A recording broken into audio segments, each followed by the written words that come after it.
હાલો YouTube family કેમ છો? રામ રામ, જય માતાજી મિત્રો. તો આપણે ગયા હતા વાંકાને ને વાંકાનેથી વી આવ્યા ને હવે તો ઘરે જવાનો ટાઈમે થઈ ગયો છે અને ઘરે જાય નીકળી એટલી જ રાહ છે અને કામ તો ઘણું બધું હતું પણ આપણે આને નવરી કરી દીધી છે અને આપણે નવરા થઈ ગયા છે. તો નવરી થઈ અને ખાટલે નિરાંતે બેસી જઈ આજ તો કાંઈ કામ જ ન હોય એવું. અને અત્યારે જો વાડીનો નજારો લોકેશન કંઈક આવું આવે મસ્ત મજાનું અને ફરતી બાજુ વાદળા વાદળા ને વાદળા અને જો હાવ નવરી થઈ જાય એવું લાગે મને.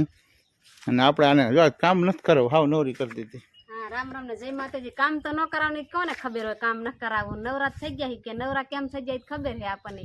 કેમ નવરા થઈ ગયા? નવરા કેમ થઈ ગયા? વરસાદ આવી ગયો તો આપણે 2 વાગે કે નવરા. બરોબર. જા કપા નીંદવાનો જ હતો. તો જો વરસાદ ન આવ્યો તો કપા આપણે લીંદવાનો હતો અને મારે શું કામ કરવાનું હતું?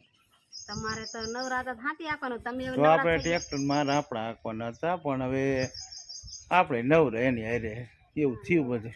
જો આંબો લાવીને મીક્યો વાયો પણ મને એમ કે 2 છોડવા ભરી ગયા છે. આંબો એમાં એવું થયું, આંબો જો આપણે એક રોપાઈ વાવી દીધો. લીધો ના પાડી દીધી એટલે વેસા ના પાડી તોય કે લીધો અને પાછો લીધો એનો કઈ વાંધો નહીં પણ 4 દી લગ વાયો નહીં વાંધો નથી લેવો આંબો કીધું. વાહ પોર પરાય રોપડા લીધા આપણે 2-3 વાર આંબા વાવ્યા હતા. ખાતા નહીં કે ખાતા નથી. ખોટા ખર્ચ કરો. 250 રૂપિયા દીધા હો આજકાલ થઈ જવાનો. 250 રૂપિયા દીધા. જો અહીં 250 રૂપિયા દીધા અને જો આંબો અહીં વાવી દીધો છે.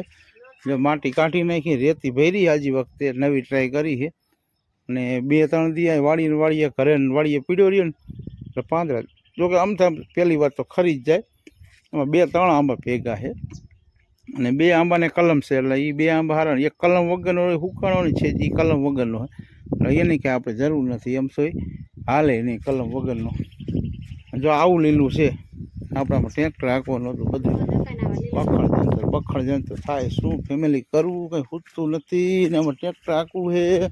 એકવાર ખડ વહેલા પડ્યા હેલું જાય છે ને એકવાર વરસાદ રહેતો નથી અને બહુ આવતો નથી ને લીલું લીલું રહે છે.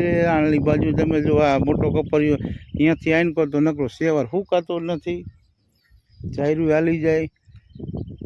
આજ તો મને ઉધરા જેવું થઈ ગયું છે. જો વરસાદે આમ કેવા વાદળા મસ્તીના ઝબકાય. આઈટમ બાકી છે ને કપા બાંધવાના છે. હા, હજી દશામાના વ્રત આવે ને શ્રાવણ મહિનો આવે ને ઘણા ખરા તહેવાર બધા આવે છે. હા કે મારે રહેવાનું પણ એકવાર કપા લઈ જાય ને તો વાંધો નહીં આવે કારણ કે થોડીક તકલીફ પડવાની છે. મને સ્વીટ આવે એટલે એક જ દિન કપા લીંદાઈ જાય સીધી જ દવા માર દો ઢીસિંગ દઈને. કપા ને સાવી થાય તળીએ કોક ભરે કોક છોડો બાકી શું આમાં થાય. 10 વર્ષે અમે આવા કપા છાંટી દઈએ તો આ વર્ષે નથી છાંટવું એમ કરી પણ હવે જો 2-3 દીમાં જો ટ્રેક્ટર ન આવેલું એટલે આપણે આમાં દવા મારવી પડશે. દવા નહીં મારી તો આ કપામાં જો બધે સેવાર હુકાતો નથી. હવે આવું થઈ ગયું બધે. હવે ઓમ તાળા છે ને ઓમ લીલું. વરસાદ આવે જાબુલીએ ભરાય એવો આવ્યો આજે અને જાલી બાજુ ખૂણામાં પાણી લાગી ગયું થોડું. અને આ કપાસ હવે હમણાં બાંધે એવો થઈ જાય છે. ટીચર હાથો રમવાનો થઈ ગયો છે મોયલો હતો એ. અને આમાં જો હવે ફાલ ને આ બધું આવવા માંડ્યું છે.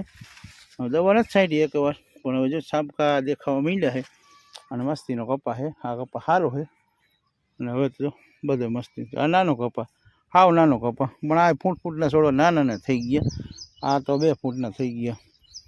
કપાને જોતું એવું જડી જાય. અને આ ખૂણામાં થોડુંક પાણી ભરાણું હતું ને અને અહીંયા થોડા બગડ્યા છે. આ છે આપણે ચીકુડી પણ ચીકુડી મોટી થાય ને ટ્રેક્ટરમાં ભરાઈને ભાંગી જાય એવું થાય. બહુ તકલીફ પડે ચીકુડીને તકલીફ પડે. હવે બીજે કંઈક વાવી તો ભલે નહીં તો થોડી ખરાબ થઈ જશે. તો ફેમિલી હવે લીણ પૂરો કરી નાખ્યો છે અને કામ કાંઈ થાય એવું નથી. તો હવે આપણે ઘરે જવાનું છે. તો સારું પછી મળી.